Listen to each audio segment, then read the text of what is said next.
Ketegangan kembali berkobar di Selat Hormuz. Di satu sisi, Amerika Serikat semakin beringas dengan menyerang Iran lagi. Di sisi lain, Iran masih tetap teguh untuk mempertahankan kedaulatannya di Selat Hormuz. Kita akan membahasnya bersama mantan Kasal, Ade Supandi. Pak Ade, selamat malam. Selamat malam, Pak Iqbal. Dan pengamat Timur Tengah Dina Sulaiman. Bu Dina, selamat malam, apa kabar? Selamat malam Mas Iqbal, terima kasih. Terima kasih sudah bergabung di Prime Time News. Pak Ade, sebelum agresi, Selat Hormuz itu kan kondisinya baik-baik saja ya. Dulu bahkan biaya tidak ada, digratiskan oleh Iran.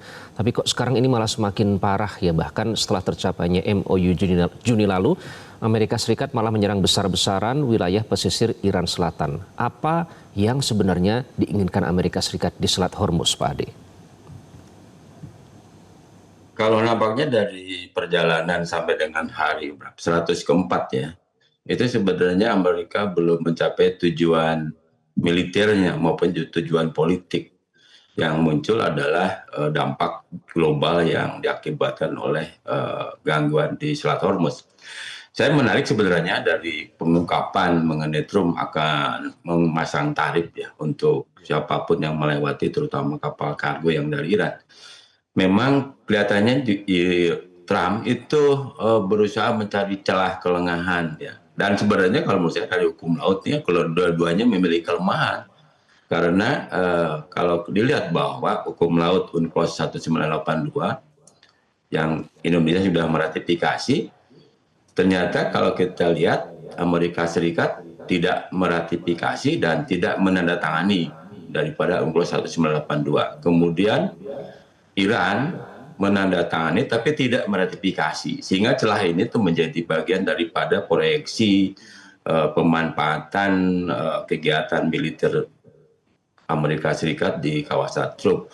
Oleh sebab itu menurut saya dua hal yang kemudian berkaitan dengan perang Teluk ini, terutama Selat Hormuz, adalah mengenai kaidah transit passage dan innocent passage. Berkaitan dengan pemblokadoan ini sebenarnya adalah ada kejahatan perang yang dilakukan Amerika Serikat terhadap Iran, karena bagaimanapun juga Iran adalah pemilik daripada Selat Hormuz. Selain juga ada beberapa parsial dengan kawasan negara-negara Teluk, baik itu Kuwait, Bahrain, Qatar, Uni Emirat Arab, yang mereka memiliki bagian daripada wilayah berdasarkan penerapan UU 82. Nah, menurut saya memang karena belum tercapai tujuan militernya maupun tujuan politik, kelihatannya Amerika Serikat akan berusaha mencari celah-celah.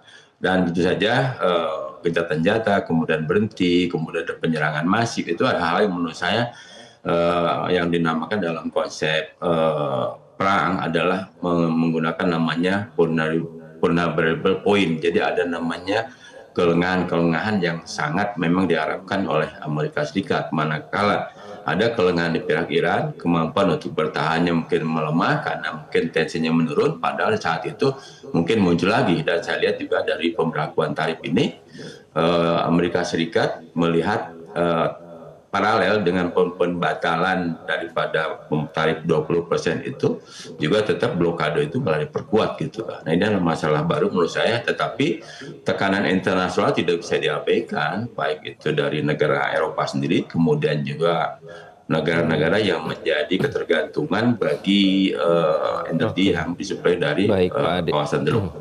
Ya. Oke, itu juga ada inkonsistensi ya di situ ya, karena US Central Command menyebut itu tujuannya serangan kali ini to further degrade its ability to attack commercial shipping, untuk semakin menurunkan kemampuan Iran untuk menyerang kapal-kapal komersial di Selat Hormuz. Padahal sebelumnya kan selalu disebut katanya kami sudah menghabisi kekuatan militer dari Iran, tapi nyatanya sampai sekarang kok di-degrade terus, ada inkonsistensi di situ. Mbak Dina, bagaimana Anda memandang langkah Iran untuk kembali memperketat keamanan dan menutup Selat Hormuz? Apa artinya kini bagi Iran sudah tidak ada lagi toleransi bagi kapal-kapal yang terafiliasi dengan Amerika untuk melintasi Selat Hormuz, Mbak Dina?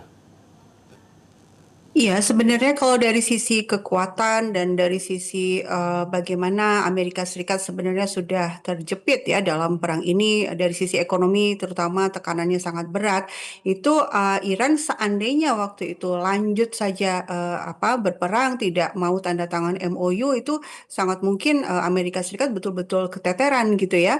Tapi kan Iran tetap menunjukkan itikat baik dengan mau untuk menandatangani MOU, dan dalam MOU itu kan ada janji-janji dari pihak Amerika Serikat, terutama tidak lagi melakukan blokade dan tidak lagi mengurusi Selat Hormuz. Selat Hormuz itu akan diserahkan kepada Iran pengelolaannya bersama Oman. Tapi kan kemudian yang terjadi adalah bahkan ketika masa prosesi pemakaman Syahid Ali Khamenei ya, itu sudah dibom tuh Iran Selatan oleh Amerika Serikat. Tentu saja tidak ada pilihan lain buat Iran selain melakukan balasan. Dan kalau kita lihat bagaimana yang dilakukan oleh Amerika Serikat ini adalah pengeboman infrastruktur sipil ya, misalnya gudang penyimpanan gandum, pabrik botol air ya, pengemasan air minum, kemudian juga jembatan-jembatan, menunjukkan bahwa memang tujuan utama Amerika Serikat adalah menghancurkan Iran, betul-betul ingin membuat rakyat Iran itu menderita. Sementara dari sisi Iran ketika membalas itu selalu berusaha fokus pada pangkalan-pangkalan militer Amerika Serikat di kawasan. Nah, ini menunjukkan bahwa dua pihak ini adalah berbeda posisinya. Yang satu itu agresor dan pelanggar hukum internasional, sementara Iran itu berusaha membela kedaulatannya. Dan saya pikir Iran punya kemampuan untuk terus mempertahankan kontrolnya atas Selat Hormuz karena ini memang leverage-nya yang paling kuat ya. Ketika seandainya Iran itu melepaskan Selat Hormuz itu Amerika Serikat akan bisa mengalahkan Iran, tapi justru di sini Iran sangat menyadari bahwa Selat Hormuz lah kuncinya, karena itu dia mempertahankan Selat Hormuz ini dengan betul-betul serius.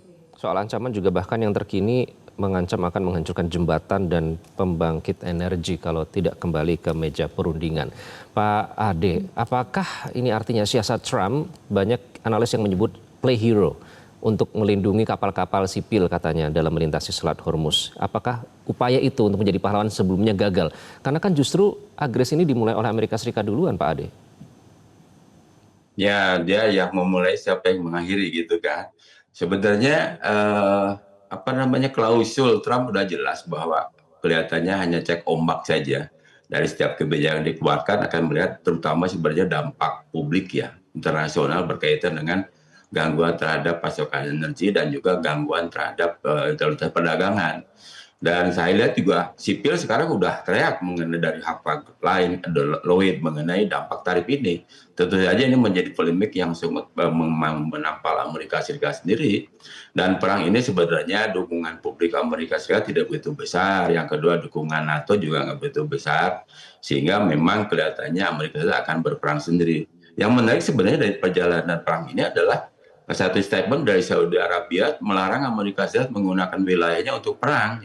Apakah ini akan diikuti oleh negara-negara sahabat Amerika di Teluk misalnya Kuwait, Bahrain, kemudian juga Uni Emirat, karena mereka akan mendapat dampak yang berkepanjangan. Makin lama kondisi Hormuz itu makin tegang dengan beberapa eskalasi yang kadang-kadang turun naik, itu juga tidak memberikan kenyamanan terhadap negara-negara kawasan Teluk. Tentunya mungkin apakah dia akan memilih kondisi perang itu untuk seperti yang ditempuh oleh Saudi Arabia atau juga tetap dalam kondisi wait and see, tapi ini juga tentu saja membahayakan pada kenyamanan kemajuan ekonomi dan terutama bagi kenyamanan publik ya, karena sampai saat ini kawasan perang Teluk terus tensinya tinggi, itu juga mengganggu perdagangan internasional terutama juga airline dan sebagainya. Oleh sebab itu Iran mungkin ya, bukan saran kepada Iran, artinya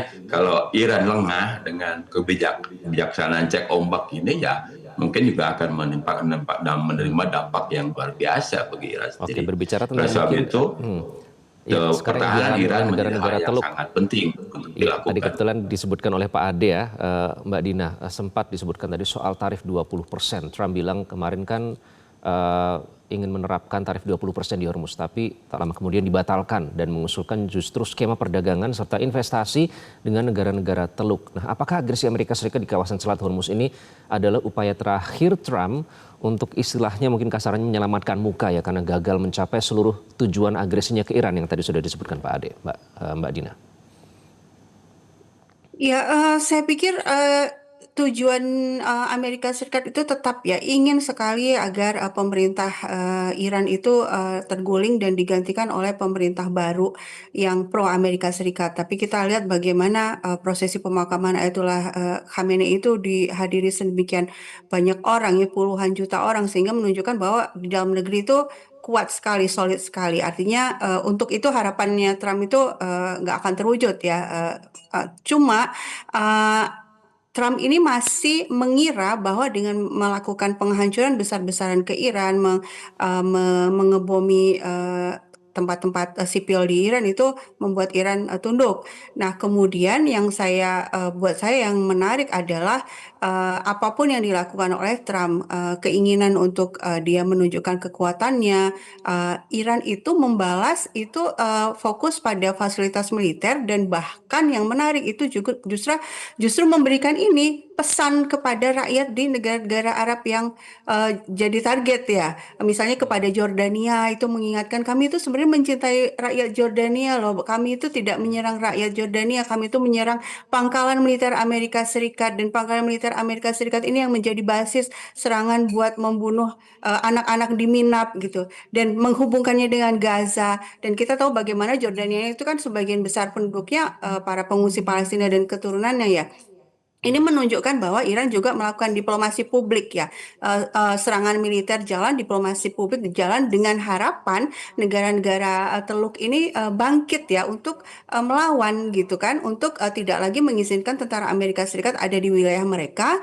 Apalagi kan sudah ketahuan ya, ini Amerika Serikat ini yang katanya mau melindungi, maka malah mau memalak yang tadi 20%. Meskipun kemudian tidak jadi, tapi tetap ada penggantinya ya. Anda harus investasi di Amerika Serikat loh. Ini apa-apaan gitu ya. Jadi mudah-mudahan rakyat di Teluk bangkit dan menekan pemerintah mereka untuk tidak lagi menjadi tuan rumah bagi pangkalan militer Amerika Serikat. Dan saya pikir kalau Amerika Serikat keluar dari kawasan ya, Timur Tengah akan damai. Oke, karena banyak yang menilai juga ya klaim yang pihak yang sebenarnya sebelumnya katanya ingin melindungi, malah justru kok ini jadi menyeret ke dalam perang begitu, apalagi dengan adanya pangkalan-pangkalan militer Amerika Serikat di negara-negara tersebut. Ternyata itu malah mengirimkan pesan tersendiri bagi negara-negara tersebut. Terima kasih Pak Ade, Mbak Dina sudah bergabung dengan Prime Time News malam hari ini. Jelajahi cara baru mendapatkan informasi. Download Metro TV Extend sekarang.